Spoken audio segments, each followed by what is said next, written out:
Assalamualaikum warahmatullahi wabarakatuh. Perkenalkan, nama saya Latifah Revi Ananda dengan NIM 210617 dari Prodi Ilmu Ekonomi.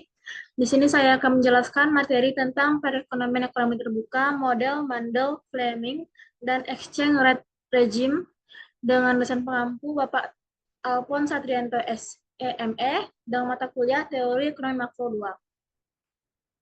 Baik, langsung saja yang pertama. Pada ini kita akan melihat tentang model Mandel-Fleming (ISLM) untuk perekonomian terbuka kecil, lalu penyebab dan efek dari perbedaan suku bunga, lalu argumen untuk kursus tetap kurs mengambang, dan bagaimana cara menurunkan permintaan agregat untuk perekonomian terbuka kecil. Model model Mandel-Fleming. Asumsi kuncinya yaitu pada perekonomian ekonomi terbuka kecil dengan mobilitas modal sempurna dengan rumus R sama dengan R bintang. Kesimbang pasar barangnya yaitu aku S kurva sama dengan Y sama dengan C dalam kurung Y dikurang T tambah I dalam kurung R bintang tambah G dan NX dalam kurung E, di mana E adalah nilai tukar nominal, mata uang asing per unit mata uang domestik. The aku S bintang kurva yaitu barang IKM pasar, Y sama dengan rumusnya Y sama dengan C, Y dikurang T, tambah investasi dalam kurung R suku bunga ditambah G belanja pemerintah, tambah NX ekspor impor dalam kurung E. Yaitu untuk kurvanya seperti ini. Kurvanya digambar untuk nilai tertentu R bintang. Intuisinya untuk lereng yaitu jika E turun maka NX naik, yaitu Y juga naik.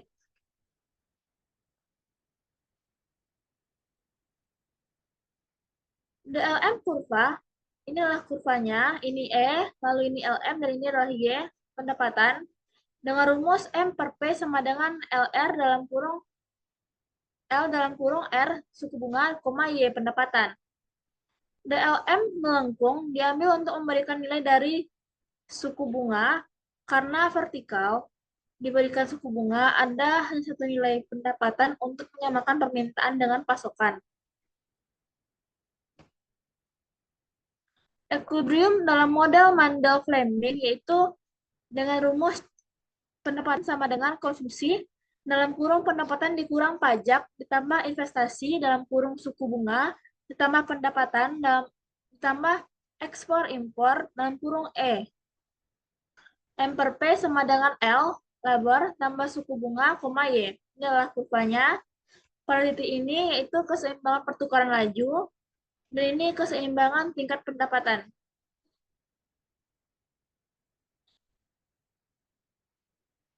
Mengambang dan tetap tukar. Dalam sistem kurs mengambang, E diperbolehkan untuk berfluktuasi dalam menanggapi perubahan kondisi ekonomi. Sebaliknya, di bawah kurs tetap, Bank Sentral Perdagangan dalam negeri untuk mata uang asing pada harga yang telah ditentukan. Analisis kebijakannya yaitu yang pertama dalam sistem nilai tukar mengambang, yang langsung kemudian dalam sistem nilai tukar tetap. Berikutnya kebijakan fiskal di bawah kurs mengambang dengan rumus yaitu Y pendapatan sama dengan C konsumsi dalam kurung Y dikurang pajak ditambah investasi dalam kurung R suku bunga ditambah G belanja pemerintah ditambah NX ekspor impor dalam kurung E. M per P sama dengan L lebar tambah dalam kurung suku bunga, pendapatan. Pada setiap nilai yang diberikan dari E, ekspansi fiskalnya meningkat. Y. Perubahan aku S ke kanan, yaitu sigma E besar dari 0, sigma Y sama dengan 0. Ini adalah kurvanya. Di titik E lalu di titik Y. Dari S1 meningkat menjadi S2.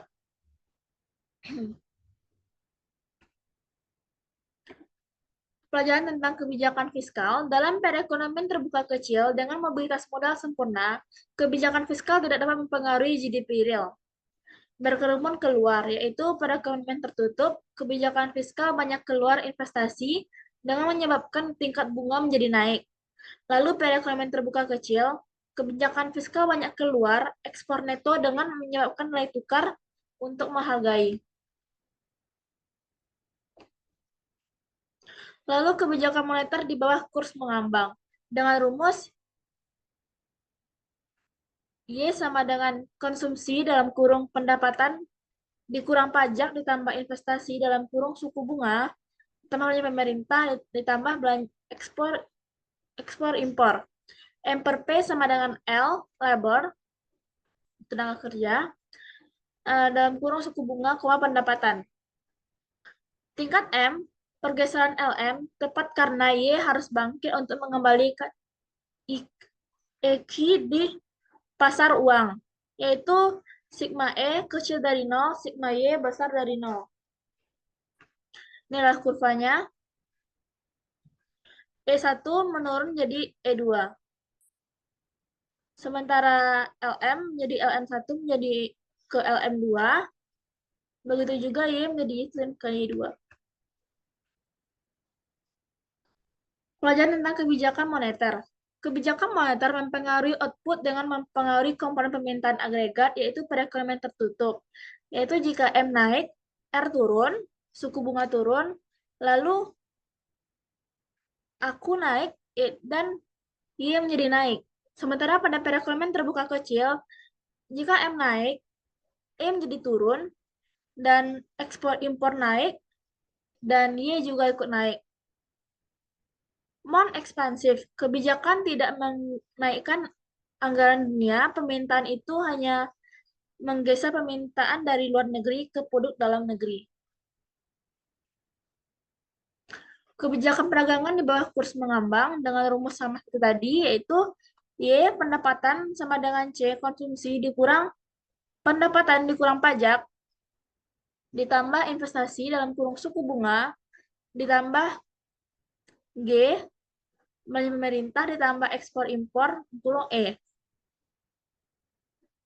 Lalu M per P sama dengan L labor tenaga ditambah dalam kurung R bintang itu suku bunga yang telah berubah, koma Y pendapatan. Pada setiap nilai yang diberikan dari E, tarif atau kuota mengurangi impor lalu meningkatkan NX. Hasil dan pergeserannya pada AQS yaitu ke kanan dengan sigma E besar dari 0 dan sigma Y sama dengan 0. Inilah kurvanya. Dari S1 menjadi S2 dan E meningkat dari E1 menjadi E2. Dengan Y tetap sama yaitu Y1.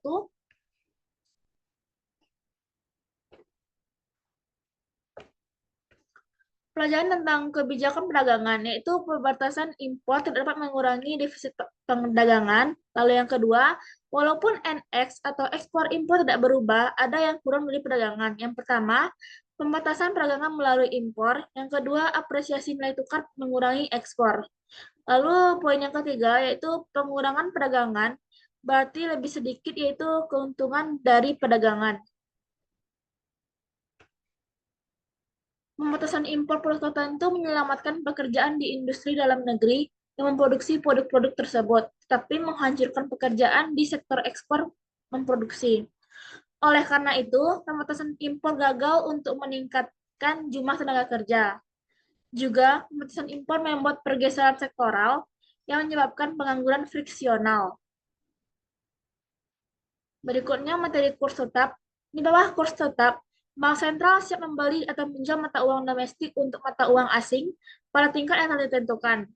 Dalam model Mandel-Fleming, Bank Sentral menggeser LM kurva seperti yang diperlukan untuk menjaga E pada tingkat renaissance-nya. Di sistem ini menetapkan kurs nominal dalam jangka panjang ketika harga fleksibel, kurs real bisa bergerak bahkan jika tingkat nominal adalah tetap.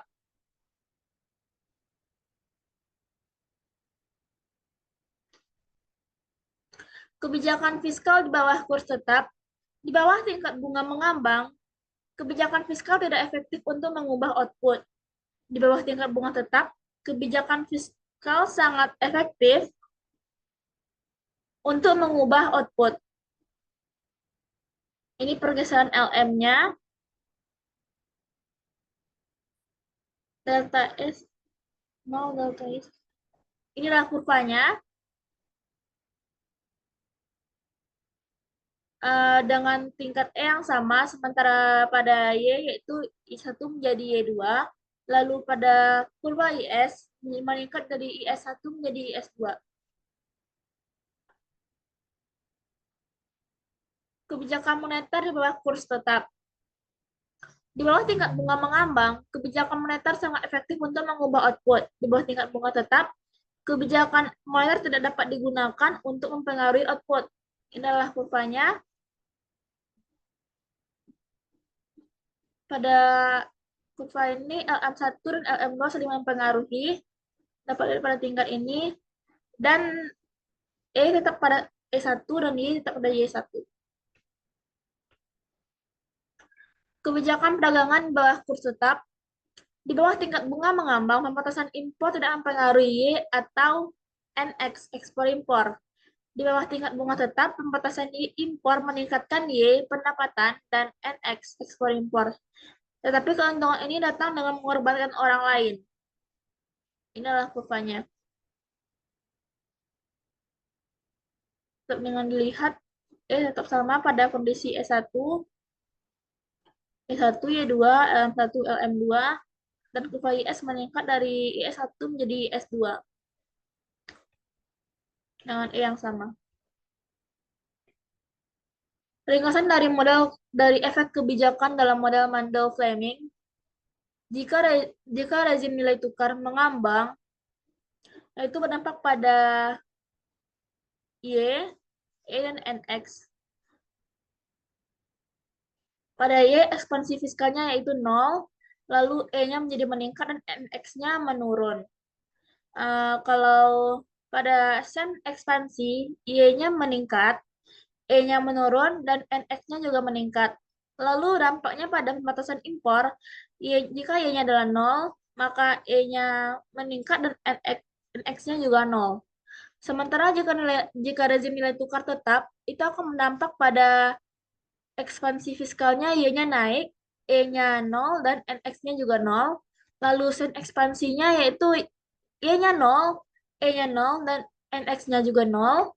Lalu pada pembatasan impor, Y-nya naik, E-nya 0, dan NX-nya juga naik.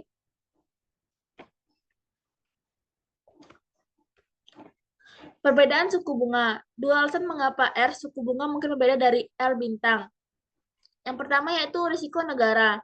Risiko bahwa peminjam negara akan default pada pembayaran pinjaman mereka karena gejolak politik atau ekonomi.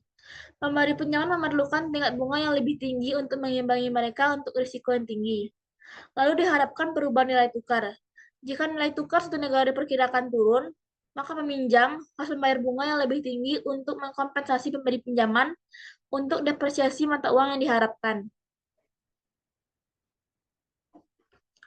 Perbedaan dalam model MF, R sama dengan R bintang ditambah 0, di mana 0 ini adalah huruf Yunani theta. R bintang tambah theta adalah premi risiko diasumsikan sebagai eksogen. Pengganti ekspresi untuk R ke dalam AQS dan LM persamaan yaitu ini. Y, pendapatan sama dengan konsumsi dalam kurung pendapatan dikurang pajak ditambah investasi dalam kurung R suku bunga ditambah theta premi risiko ditambah G belanja pemerintah ditambah NX ekspor impor dalam kurung E. M per P sama dengan labor tenaga kerja dalam kurung R suku bunga ditambah theta premi risiko, koma Y pendapatan atau output. Efek dari peningkatan theta atau premi risiko, AQS akan bergeser ke kiri karena jika premi theta atau premi risiko naik, itu akan meningkatkan suku bunga dan LM menjadi turun. LM bergeser tepat karena premi risiko atau theta naik, menjadi turun dan M per P menjadi turun juga. Jadi harus bangkit untuk mengembalikan EQM. Hasilnya putar uangnya yaitu sigma E kecil dari nol dan sigma Y besar dari nol. Ini adalah kurvanya. Dengan E1 turun menjadi E2, lalu kurva IS1 juga turun menjadi IS2. Efek dari peningkatan theta atau premi risiko. Turunnya E intuitif, peningkatan risiko negara atau depresiasi diharapkan membuat memegang mata uang negara kurang menarik. Catatannya, sebuah depresi yang diharapkan adalah self-fulfilling nubuat. Peningkatan Y atau output terjadi karena dorongan dalam ekspor impor dalam depresian lebih besar dari penurunan aku dan dari kenaikan suku bunga. Mengapa pendapatan mungkin tidak naik? Bank sentral mungkin mencoba untuk mencegah penyusutan dengan mengurangi jumlah uang beredar. Depresiasi mungkin meningkatkan harga impor yang cukup untuk meningkatkan tingkat harga atau yang akan mengurangi pasokan uang real. Konsumen mungkin menanggapi peningkatan risiko ini dengan memegang lebih banyak uangnya. Oleh karena itu, setiap hal jatuh akan menggeser LM ke kiri.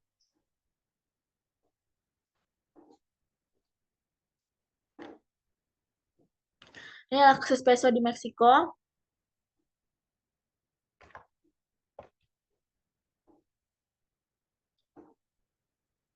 Pada tahun 95 menjadi menurun seperti ini.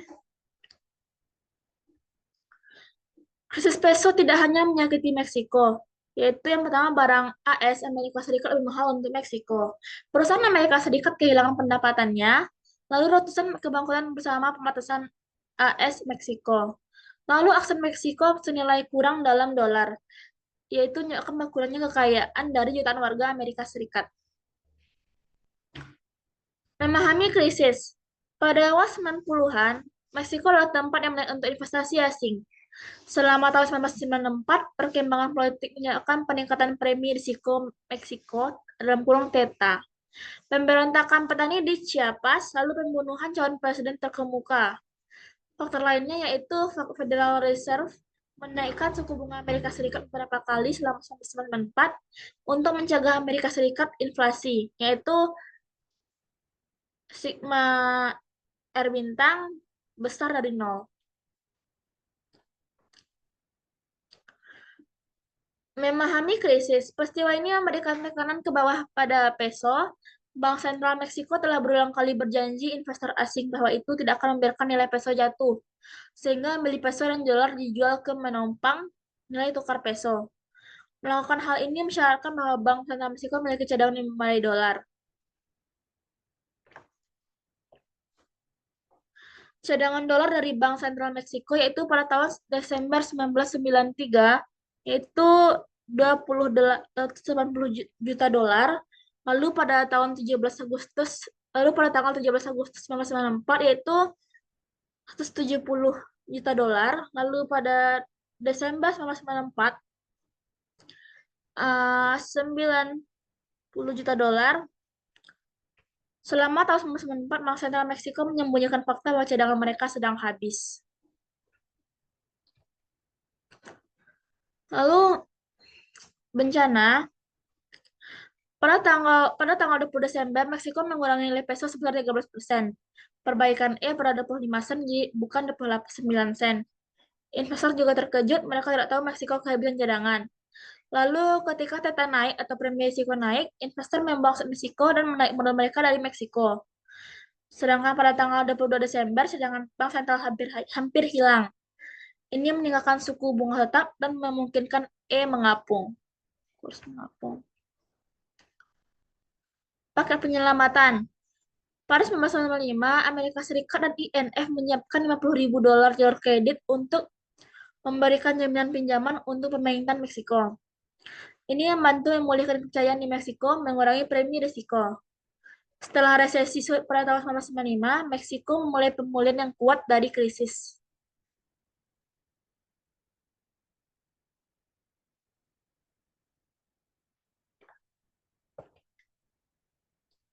Studi kasus Asia 1997 sampai 1998 khusus Tenggara. Masalah dalam sistem perbankan mengikis kepercayaan internasional dalam SC ekonomi Asia. Premis risiko dan suku bunga menjadi naik, lalu harga saham jatuh karena investor asing menjual aset dan menarik modal mereka keluar. Penurunan saham jatuh, penurunan harga saham dikurangi nilai agunan yang digunakan untuk pinjaman bank, meningkatkan tingkat default yang memperburuk krisis. Data pada krisis Asia SE Indonesia, kurs perubahan persennya dari 7,97 ke 1,98, yaitu min 59,4%, lalu pasar saham perubahan persennya dari 7,97 per 198, yaitu min 32,6%, lalu PDB nominal persennya perubahan 19,9%, yaitu min 16,2%. Mungkin juga dengan negara lain bisa nampak di sini. Mengambang versus tetap tukar. Argumen untuk tingkat bunga mengambang memungkinkan kebijakan moneter yang akan digunakan untuk mengejar tujuan-tujuan lain, yaitu pertumbuhan yang stabil, inflasi yang rendah. Argumen untuk tarif tetap menghindari ketidakpastian dan volatilitas, membuat transaksi internasional lebih mudah, mendisiplinkan kebijakan moneter untuk mencegah pertumbuhan uang yang berlebihan dan hiperinflasi. The Impossible Trinity, sebuah bangsa tidak dapat memiliki arus modal yang bebas, kebijakan moneter yang independen, dan kurs tetap secara bersamaan. Suatu bangsa harus memiliki sisi ini segitiga dan menyerah seberang sudut. Ini ada pilihan 1, pilihan Amerika Serikat, opsi 2 Hong Kong, lalu opsi 3 yaitu Cina. Pada atas ini yaitu modal bebas mengalir, lalu ini tetap maju, dan ini kebijakan moneter yang independen. Studi kasus yang kedua yaitu kontroversi mata uang Cina. Pada tahun 1995 sampai tahun 2005, Cina tetap nilai tukarnya itu 8,28 yuan per dolar dan arus modal dibatasi. Banyak pengamat percaya bahwa yuan undervalued secara signifikan. Cina yang mengumpulkan cadangan dolar yang besar. Produsen Amerika Serikat mengeluh bahwa murahnya Cina yuan memberikan produsen Cina keuntungan yang tidak adil. Presiden Bush meminta Cina untuk membiarkan mata uangnya mengambang.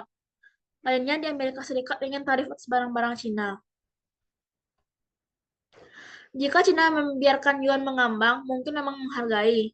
Namun jika Cina mungkin mobilisasi modal yang besar, maka warga Cina mungkin mulai bergerak tabungan mereka di luar negeri.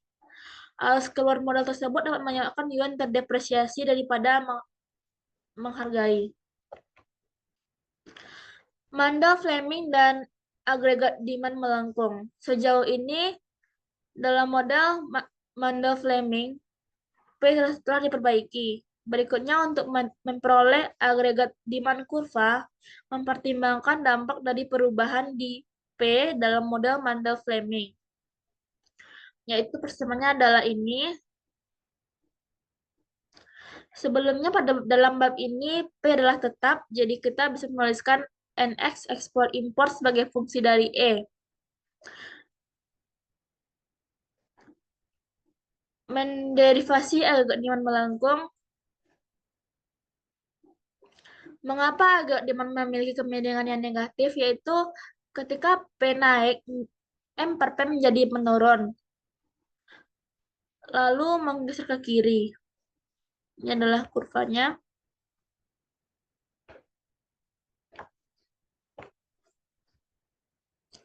Dari jangka pendek ke jangka panjang, jika Y1 kecil dari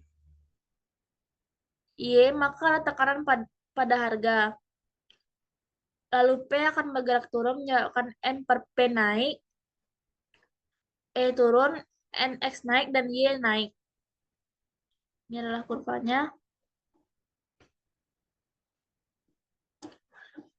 Antara kecil dan ditutup. Banyak negara, termasuk Amerika Serikat, yang tidak mempunyai ekonomi terbuka tertutup atau kecil. Sebuah perekonomian terbuka besar adalah antara khusus kutub terbuka kecil, terbuka tutup, dan kecil. Mempertimbangkan ekspansi moneter, seperti dalam perekonomian tertutup, Sigma M besar dari nol, yaitu R turun, maka aku menjadi naik meskipun tidak sebanyak itu. Lalu seperti di perekonomian terbuka kecil, Sigma M besar dari nol, E menjadi turun, dan NX naik.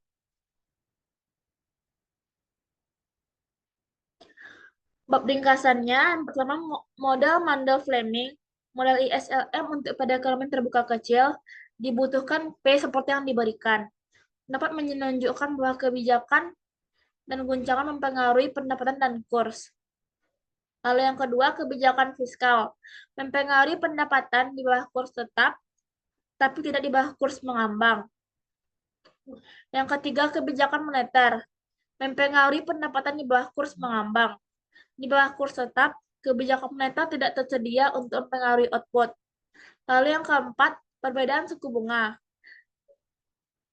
Jika investor membutuhkan premi risiko untuk memegang aset suatu negara, meningkatkan premi risiko ini menaikkan suku bunga domestik dan menyebabkan nilai tukar negara terdepresiasi. Yang kelima, tetap versus kurs mengambang. Di bawah tingkat bunga mengambang, kebijakan moneter yang tersedia untuk tujuan dapat selain menjaga stabilitas nilai tukar. Kurs tetap mengurangi beberapa ketidakpastian dalam transaksi internasional. Baiklah, sekian dari saya. Maaf jika ada kesalahan. Assalamualaikum warahmatullahi wabarakatuh.